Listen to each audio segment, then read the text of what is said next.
শুভ সকাল, প্রত্যেককে স্বাগত। আমন্ত্রণ জানাচ্ছি বাংলা ভিশনের নিয়মিত আয়োজন সংবাদ পর্যালোচনা ও বিশ্লেষণ ধর্মী অনুষ্ঠান ফ্রন্ট পেজে। সঙ্গে আছি জিয়াউল হক সবুজ। আলোচনার জন্য আজ আমার সঙ্গে আছেন বিজ্ঞ একজন আলোচক, আছেন জনাব আবুল কাশেম চৌধুরী, সাবেক সভাপতি, জাতীয়তাবাদী ছাত্রদল। আজকের আলোচনায় আপনাকে স্বাগত জানাচ্ছি। আপনাকেও ধন্যবাদ এবং আপনার মাধ্যমে আপনার কলা কৌশলী এবং যারা শ্রোতা আছেন আমাদের সকলকে আমি সালাম জানাচ্ছি। আসসালামু আলাইকুম রহমতুল্লাহ বরকাতুহু। দর্শক, আমরা আলোচনায় যাব, তবে তার আগে আমরা বিভিন্ন যে সংবাদগুলোকে বিশ্লেষণ করে থাকি সে কারণে শুরুতে দেখে নেব বিভিন্ন পত্রিকার সংবাদ শিরোনাম। শুরুতে প্রথম আলো, তাদের প্রধান শিরোনাম আলোচনায় না এলেই তদন্ত থেমে যায়। ধর্ষণ ও হত্যা মামলা নিয়ে তাদের এই প্রতিবেদন। 3 মাসে সারা দেশে 5,448টি মামলা। লালমনিরহাটে শিশুর লাশ উদ্ধার, বাবা ছেলের বিচার করতে পুলিশের ওপর হামলা, ভাঙচুর, আগুন। বিশ্বকাপ নিয়ে তাদের শিরোনাম রোনালদোর একমাত্র অতৃপ্তি ঘোচানোর মিশন। দৈনিক আমার দেশের প্রধান শিরোনাম ভাইরাল হওয়ার নেশায় বাড়ছে সড়ক দুর্ঘটনা, মহাসড়কে অসুস্থ প্রতিযোগিতা। মতবিনিময় সভায় প্রধানমন্ত্রী জানিয়েছেন দেশে গণমাধ্যমের টুটি চেপে ধরার পরিবেশ আর নেই। আরেকটি মন্তব্য প্রতিবেদন মাহমুদুর রহমানের অর্থনীতিকে রাজনৈতিক কুটচালের বাইরে রাখুন। দৈনিক ইত্তেফাকের প্রধান শিরোনাম রণক্ষেত্র আদিতমারি, শিশুর বস্তাবন্দি লাশ উদ্ধারের ঘটনায় সন্দেহভাজনদের বাড়িঘরে আগুন, পুলিশ বিজিবির বাধা। ব্যক্তিগত ক্ষতি বা অন্যায়ের প্রতিশোধ নিলেই তা ফিরে পাওয়া যায় না, জানিয়েছেন প্রধানমন্ত্রী। দিনটা 48 ঘন্টা হলে আর একটু বেটার কাজ করতে পারতাম। একনেক সভায় 5 প্রকল্প অনুমোদন, চট্টগ্রামের আনোয়ারাই হবে চীনা অর্থনৈতিক অঞ্চল। দৈনিক সমকালের প্রধান শিরোনাম ব্যাংকে সমস্যাগ্রস্ত ঋণ বেড়ে 11 লাখ কোটি টাকা। সংবাদ সম্মেলনে উপদেষ্টা, দিল্লি থেকে ফিরে আসা তাৎক্ষণিক প্রতিবাদ। পর্তুগালের সামনে সিঁদুরে মেঘ কঙ্গো। দৈনিক যুগান্তরের প্রধান শিরোনাম লুটপাট ঠেকাতে ভয়ঙ্কর জালিয়াতি, এনআরবিসি ব্যাংক মুছে ফেলেছে 11 লাখ তথ্য। সাংবাদিকদের ডাক্তার জাহেদ, দিল্লি থেকে ফেরত আসা তাৎক্ষণিক প্রতিবাদ। এমবাপ্পের রেকর্ড গোলে জয়ে শুরু ফ্রান্সের। দৈনিক মানব জমিনের প্রধান শিরোনাম শেষের শুরু রোনালদোর, 68 বছর পর একই ঘটনা, শিশু হত্যার জের, আদিতমারি রণক্ষেত্র, ডিসিএসপির গাড়ি ভাঙচুর। বিশ্বকাপে ইংল্যান্ডের সাপোর্টার প্রধানমন্ত্রী। দৈনিক কালের কণ্ঠের প্রধান শিরোনাম অবৈধ সম্পদের রাজা হারুন, ক্ষমতা অপব্যবহারের শত শত অভিযোগ, 185 মামলা, তবু অধরা। সাংবাদিকদের সঙ্গে মতবিনিময়ে প্রধানমন্ত্রী, প্রতিশোধের মানসিকতা বদলাতে হবে। সেপ্টেম্বর বা অক্টোবর থেকে স্থানীয় সরকার নির্বাচন, সংসদে জানিয়েছেন মির্জা ফখরুল ইসলাম আলমগীর। দৈনিক কালবেলার প্রধান শিরোনাম শিক্ষায় খুলছে নতুন আলোর দুয়ার, মালয়েশিয়া থেকেই চীন সফরে যাবেন প্রধানমন্ত্রী। প্রতিশোধের মানসিকতা থেকে বেরিয়ে আসার আহ্বান জানিয়েছেন প্রধানমন্ত্রী। দৈনিক বাংলাদেশ প্রতিদিনের প্রধান শিরোনাম নিয়ন্ত্রণে আসছে না আইন শৃঙ্খলা, প্রধানমন্ত্রীর প্রথম বিদেশ সফরে গুরুত্ব পাবে যেসব বিষয়। জাহিদুর রহমান জানিয়েছেন দিল্লিতে আমার সঙ্গে যথাযথ ব্যবহার হয়নি। দৈনিক দেশ রূপান্তরের প্রধান শিরোনাম সরকারের চোখ নেই চা বাগানের জমিতে, বেনজিরকে ধরিয়ে দেন ঘনিষ্ঠ বন্ধু, মেসি রোনালদোর শেষের শুরু।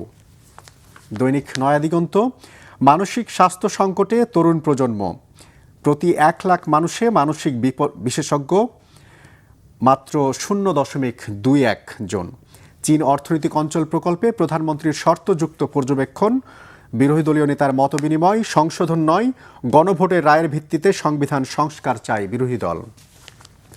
দৈনিক ইনকিলাব 21 জুন মালয়েশিয়া যাচ্ছেন প্রধানমন্ত্রী, উঠতে পারে শ্রমবাজারের পর্দা, গণমাধ্যমে গঠনমূলক সমালোচনার আহ্বান, প্রতিশোধের মানসিকতা বদলাতে হবে জানিয়েছেন প্রধানমন্ত্রী। দৈনিক বণিক বার্তার প্রধান শিরোনাম ব্যাংক খাতের মূলধন অপর্যাপ্ততা এখনও ঋণাত্মক, বাংলাদেশ সহ দক্ষিণ এশিয়ার 4 দেশের ব্যাংক খাতের CSR.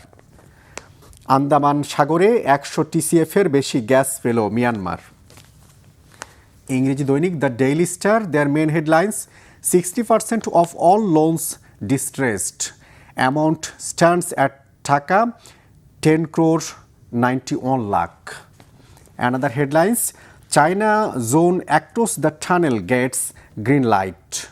Returned home in instant protest, says Prime Minister advisor Jahed. Daily Observer, their main headlines: local body polls likely to begin in September-October. Mirza Fakhrul tells Jatiyo সংসদ. Another headlines: Delhi Airport Row, I was harassed, said Dr. Jahed. ইংরেজি দৈনিক New Age, their main headlines: 657 deaths, yet guidelines for measles management absent. Doctors feel helpless in treating patients. Eknek OK's Chinese EPZ project taken to check flash floods in Feni. তো এই ছিল বিভিন্ন পত্রপত্রিকার সংবাদ শিরোনাম। তবে এর মধ্যে আমরা যে খবরটি পেয়েছি কিছুক্ষণ আগে, বিশ্বকাপে মেসির হ্যাটট্রিকে ৩-০ গোলে আলজেরিয়াকে হারিয়েছে আর্জেন্টিনা। এই আলোচনা দিয়ে শুরু করতে চাই খেলা দিয়ে। যে বিশ্বকাপে খেলাটা হচ্ছে, এই যে বিষয়টি নিয়ে জানতে চাইব শুরুতেই, যে মরুর শিয়াল বধ করার যে আর্জেন্টিনার প্রথম যে শুরুটা, সেটা কেমন হলো? এটা অনেক ভালো হয়েছে। আপনাকে আমি বলবো যে বাংলাদেশের মানুষ এখন সবাই এই বিশ্বকাপ ফুটবল খেলা নিয়ে খুব উদ্গ্রীব, এবং কেউ কেউ তাদের এই বিশ্বকাপ খেলা নিয়ে রাত দিন কাটাচ্ছে, এরকমও যাচ্ছে। তারা খুবই আগ্রহী। বাংলাদেশের মানুষ ফুটবল খেলাকে খুব ভালোবাসে, এটা প্রিয় খেলা বাংলাদেশের মানুষের কাছে। তো এখানে আর মেসি, যে রোনাল্ডো মেসি বাংলাদেশের মানুষের কাছে একজন প্রিয় খেলোয়াড়। আগে ছিল ম্যারাডোনা, ম্যারাডোনাকে খুব পছন্দ করতো বাংলাদেশের মানুষ। ম্যারাডোনা যখন বল দিত তখন পুরা মাঠ মানুষও চিৎকার করত, আনন্দ করত। এখন মেসি অনেক দূরে এগিয়ে গেছে, এবং বাংলাদেশের মানুষের মধ্যে দুটি দল খুব জনপ্রিয়তা পাচ্ছে। একটা হচ্ছে আর্জেন্টিনা, আর একটা ব্রাজিল।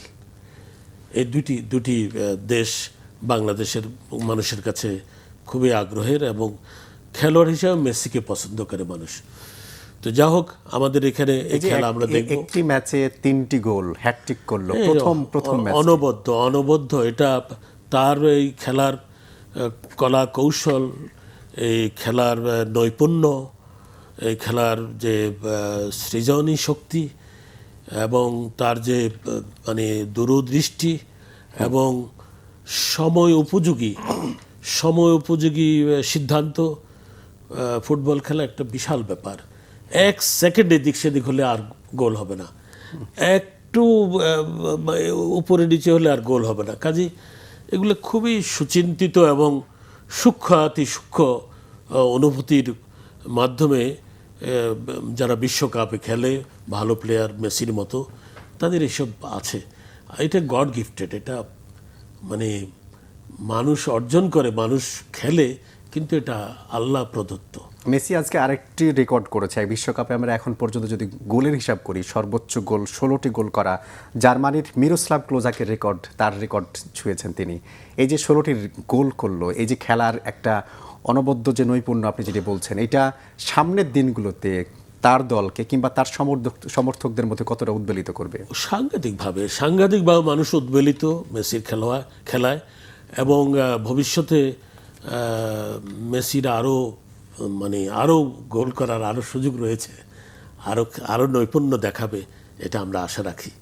তো ধরুন আপনার এখানে অন্য দলের মধ্যে, যেমন কি আজকে সকাল 10টায় অস্ট্রিয়া জর্ডান খেলা আছে, 11টায় পর্তুগাল কঙ্গো খেলা আছে, তারপরে রাত 2টায় ইংল্যান্ড ক্রোয়েশিয়া খেলা আছে, ভোর 5টায় গানা পানামা খেলা আছে, সকাল 8টায় উজবেকিস্তান কলম্বিয়া খেলা আছে আগামীকাল।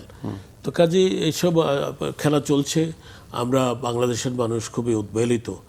সেই অবস্থায় আবার আমাদের জাতীয় জীবনে বাজেট যেটা এসেছে, এই বাজেটও আমাদের জাতীয় জীবনে একটা গুরুত্বপূর্ণ ঘটনা।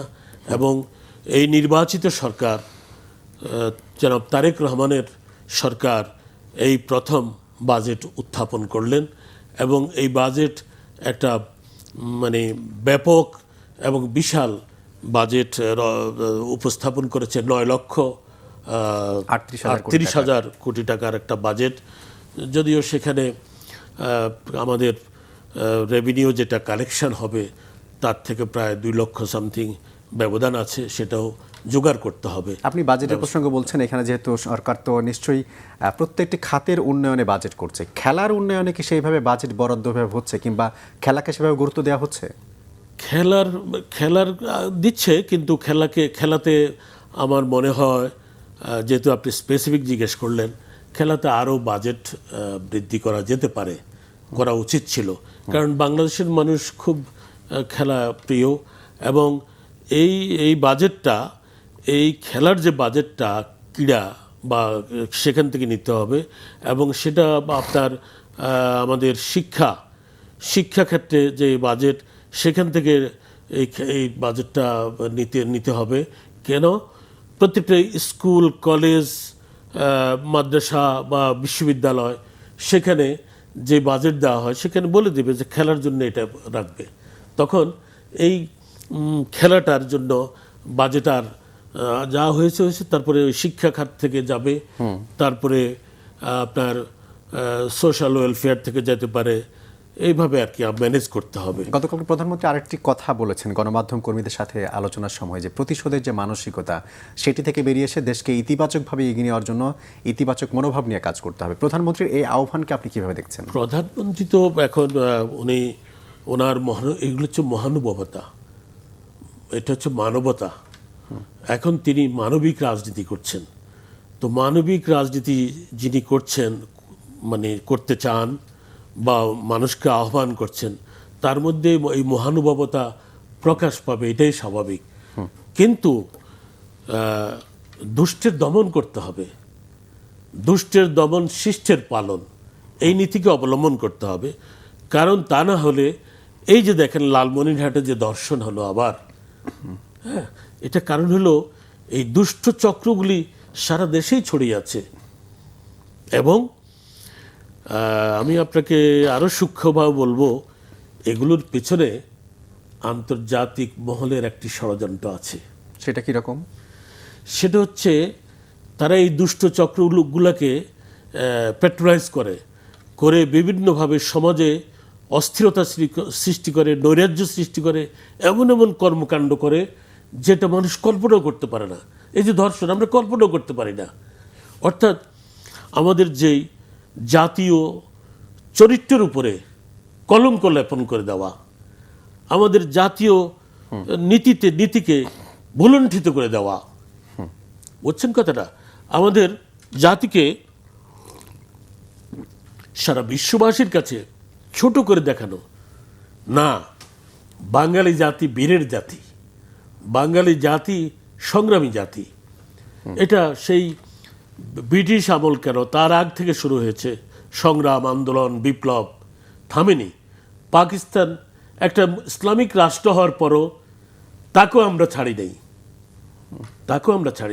আমি পাকিস্তানের লাহোরে দাঁড়াই বলছি, দেখো তোমাদেরকেও ছাড়ি নেই।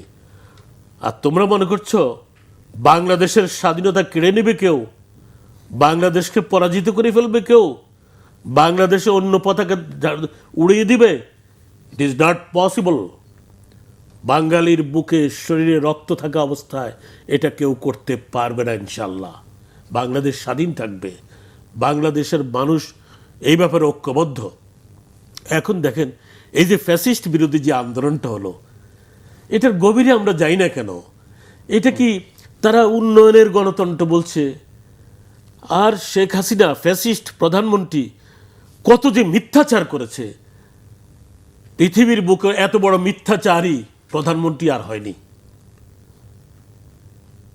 এত বড় মিথ্যাচার আর কেউ করে না সারা পৃথিবীতে। আপনি দেখেন, স্টাডি করে দেখেন, সকাল ঘুম থেকে উঠার থেকে রাত্র ঘুমানো পর্যন্ত মিথ্যাচার তার।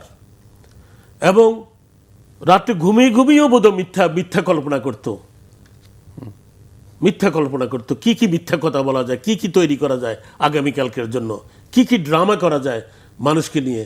এগুলি গণতন্ত্রকে সম্পূর্ণ বিনাশ করে দিয়েছে, ব্যাংকিং ব্যবস্থাকে সম্পূর্ণ বিনাশ করে দিয়েছে, দেশের অর্থনীতি লুণ্ঠন করে নিয়ে গেছে মানি লন্ডারিং করে। এবং কিছু সংখ্যক লোককে, এই এস আলম, এই সামিট, এই জাতীয় লোকদেরকে, এই বসুন্ধরা, এই জাতীয় লোকদেরকে, মানে ওই নজরুল ইসলাম এক্সিম ব্যাংকের, এদেরকে যা ইচ্ছা তা যেভাবে হচ্ছে সেভাবে ব্যাংকের টাকা দিয়ে দিছে। কিন্তু আমরা এখন এই সরকারকে আজকে সেসবকে ফাইন্ড আউট করতে হবে এবং তাদের সেগুলির বিচার করতে হবে। অ্যাট দ্য সেম টাইম যেসব ব্যাংকাররা জড়িত, এমডি, জিএম, ব্রাঞ্চ ম্যানেজার, এদেরকে ধরতে হবে। প্লাস বাংলাদেশ ব্যাংকে একটা চক্র আছে। বাংলাদেশ ব্যাংকে তৎকালীন গভর্নর থেকে আরম্ভ করি, ডিপটি গভর্নর হইতে আরম্ভ করি, এক্সিকিউটিভ ডাইরেক্টর, ফিল্ড ইন্টেলিজেন্সের ইউনিট, এরা সব জড়িত। এগুলি ফাইন্ড আউট করতে হবে। একজন নতুন গভর্নর দিলাম আর হয়ে গেল বাংলাদেশ বিজয়। একজন ব্যাংকে এমডি দিলাম আর ব্যাংক ঠিক হয়ে গেল। কিন্তু ঠিক হচ্ছে একজন চেয়ারম্যান দিলাম আর হয়ে গেল। ফ্যাসিবাদে যারা দায়িত্বে ছিলেন, তারা এই সময়তে ছিলেন ক্ষমতায়, তাদের তো অনেকে প্রায় 2 বছর হয়ে গেল। আমরা 2 বছরও ব্যাংক খাতকে শৃঙ্খলা ফেরাতে পারলাম না কেন? ব্যর্থতা কোথায়? ব্যর্থতা হলো সরকার, অর্থ মন্ত্রণালয়, অর্থমন্ত্রী যেমন কি আগের যিনি অন্তর্বর্তীকালীন সরকার অর্থমন্ত্রী ভালো লোক, সালাউদ্দিন সাহেব খুব ভালো লোক। আপনি ভালো লোক, শুধু ভালো লোক হইলে তো হবে না, আপনাকে অ্যাকশনে যেতে হবে। উনি তো সাদামাটা কথাবার্তা বলে বছর খানিক 18 মাস তারা কাটাই দিল। আজকের যেমন কি ফাইন্যান্স মিনিস্টার আমাদের যিনি হয়েছে আমির খসরু মাহমুদ চৌধুরী, উনি অত্যন্ত অভিজ্ঞ লোক এবং উনি লেখাপড়া জানা লোক এবং উনি ব্যবসায়ী। সব কিছু মিলিয়ে ওনার পারিবারিক ঐতিহ্য আছে, উনি সংগ্রামী চরিত্র আছে, রাজনৈতিক সংগ্রামে উনি নিবেদিত, সব কিছু ঠিক আছে। এখন ওনাকেও এই ব্যবস্থাগুলি তড়িৎ গতিতে নিতে হবে। একটা বাজেট, আমি বিশাল বাজেট দিয়ে দিলাম আর এই সন্তুষ্টিতে রাতে নাক ডেকে ঘুমালাম, হবে না।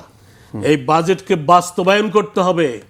বাস্তবায়ন হচ্ছে এই সরকারের পরীক্ষা। এই পরীক্ষায় ফেল করলে এই সরকারকে মনে রাখবেন সাংঘাতিকভাবে জবাবদিহি করতে হবে মানুষের কাছে। একটা গণমাধ্যমের খবর দেখলাম, ভয়ঙ্কর তথ্য, এনআরবিসি ব্যাংক তারা তাদের তথ্য গোপন করার জন্য সার্ভার থেকে 11 লাখ তথ্য মুছে ফেলেছে। আপনি এনআরবিসি শুধু নয়, এনআরবিসি নয়, আমি বলবো প্রায় 20টা ব্যাংক আছে এইসব তথ্য মুছে ফেলে এবং এগুলি বাংলাদেশ ব্যাংকের সাথে যোগসাজশ করে। বাংলাদেশ ব্যাংকও দুর্নীতি আছে। বাংলাদেশ ব্যাংকের কারা এই ব্যাংকের সাথে যোগসাজশ করে, find out them, kick out them, arrest them, তাদেরকে প্রয়োজন বোধে ফাঁসির কাছে ঝুলে দেন। এই দেশে যে আইন ব্যবস্থা আছে, আইনের সংস্কার করতে হবে। সংস্কার অনেক কথা বলেন আপনারা, অনেক কিছু শুনি আমরা।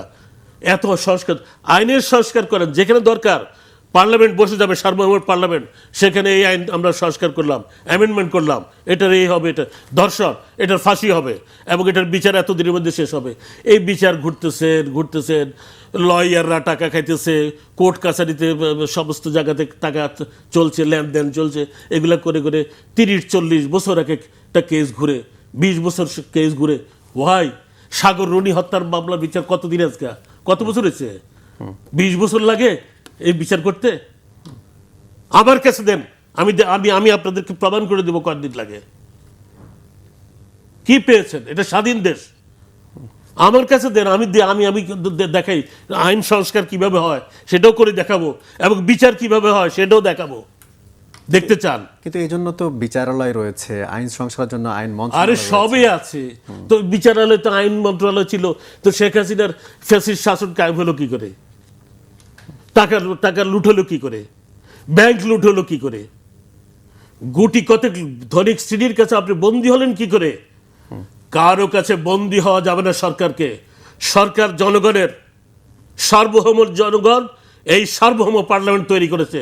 এই সার্বভৌম পার্লামেন্টের ইজ্জত নিয়ে কেউ সিনেমিনি খেলবেন না।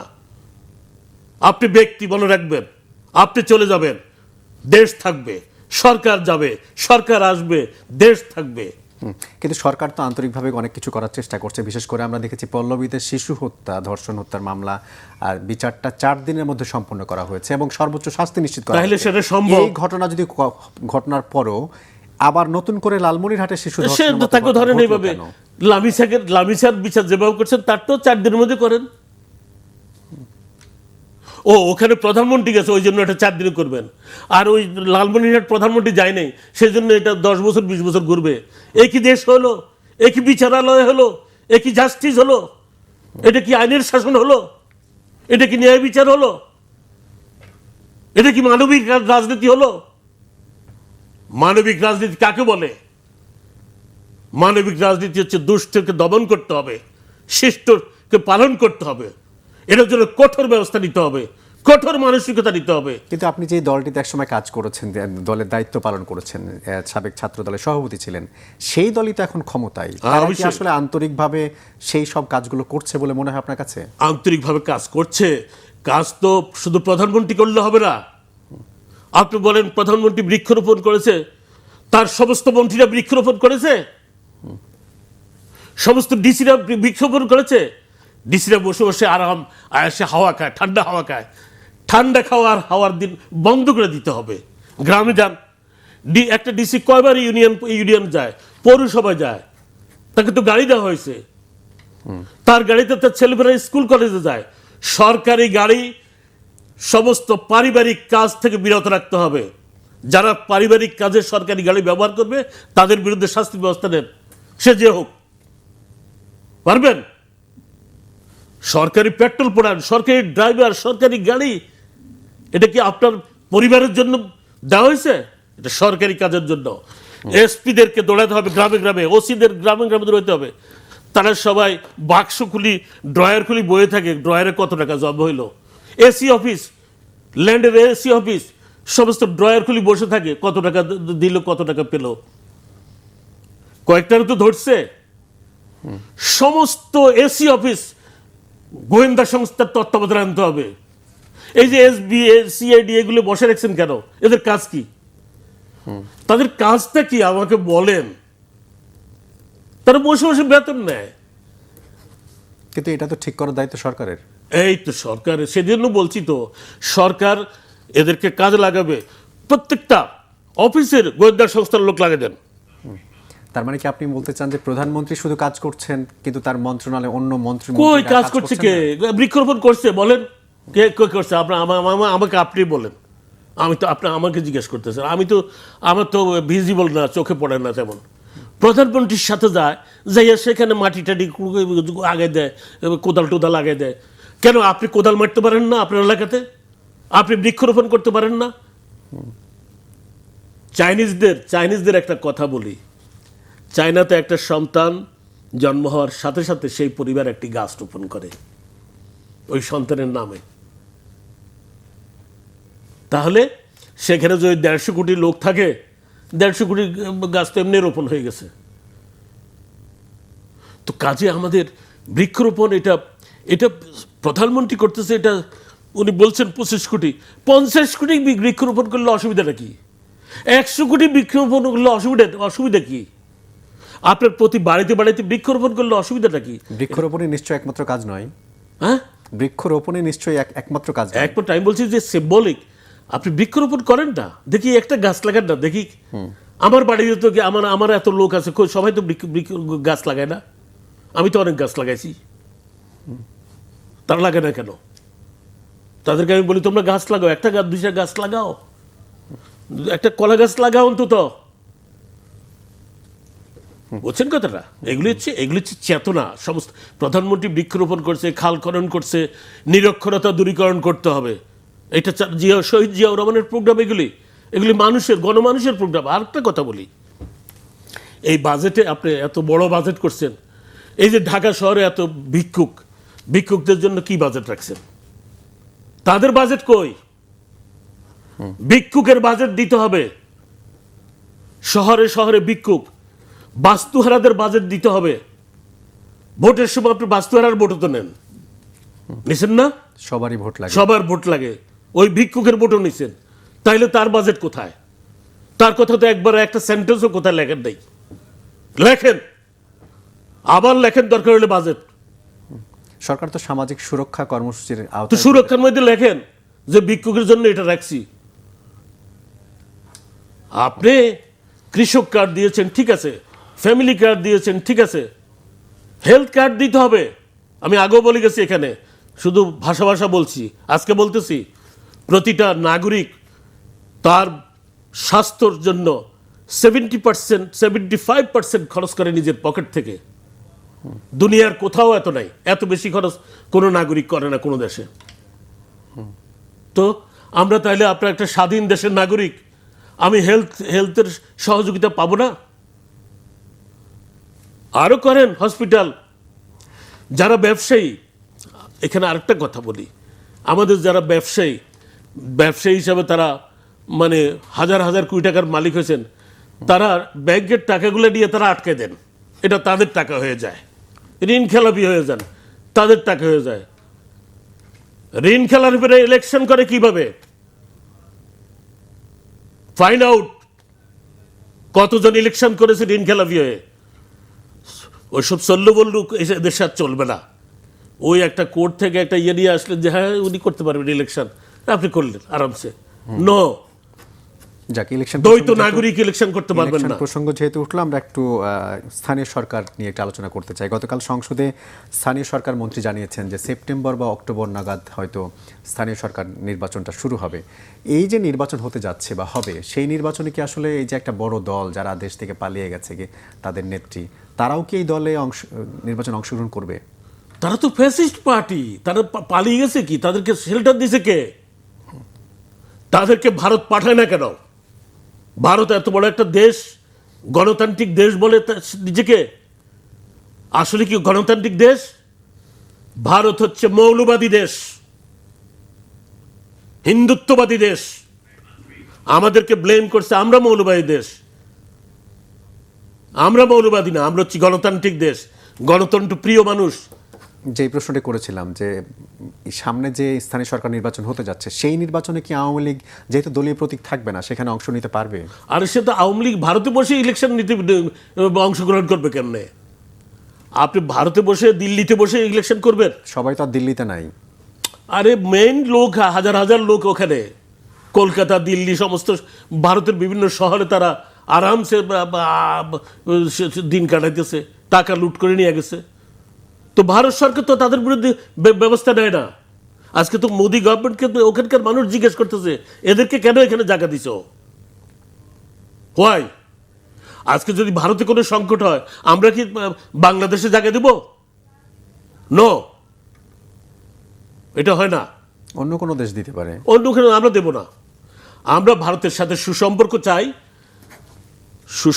চাই, বন্ধুত্ব চাই, সৌহার্দ্যমূলক সম্পর্ক চাই। আমাদের ভারতের অ্যাম্বাসেডার এসে বললো যে এটা একই আকাশের। আরে আকাশ কি শুধু ভারত আর বাংলাদেশ মিলিয়ে আকাশ? আকাশ তো সারা পৃথিবীর উপরে আকাশ আছে। আপনি এটা বলেন না কেন চায়না, ভারত, বাংলাদেশ একই আকাশের নিচে? এটা বলেন না কেন? চায়না কি আকাশের বাইরে নাকি? তিনি হয়তো বাংলাদেশের সাথে বন্ধুত্বপূর্ণ সম্পর্কটাকে আর একটু জোরালো করার বন্ধুত্বপূর্ণ সম্পর্ক করতে হলে আগে বলা উচিত ছিল ভারতে যত পলাই আছে ফ্যাসিস্টের দোসররা, এদেরকে আমি বাংলাদেশে ফেরত আনার ব্যবস্থা করব সরকারকে বলে, এটা বলা উচিত ছিল। যারা গুম খুন করছে তাদেরকে বাংলাদেশে ফেরত দেওয়ার ব্যবস্থা করব, এটা বলা উচিত ছিল। যারা লুট করে টাকা নিয়ে গেছে তাদেরকে আমি বাংলাদেশে ফেরত পাঠানোর চেষ্টা করব, এগুলি বলা উচিত ছিল। একটা ডিপ্লোমেসি, উনি একজন পলিটিশিয়ানের কথা তো পলিটিক্স প্লাস ডিপ্লোমেসি দুইটা কম্বাইন্ড উনি বলবেন। উনি ডাবল দায়িত্ব নিয়ে আসছেন। ওনাকে চয়েস করছে সিনিয়র একজন লোক হিসাবে, উনি ডিপ্লোমেসিও করবেন, রাজনীতিও করবেন, বাংলাদেশের সাথে সম্পর্ক উন্নয়ন করবেন।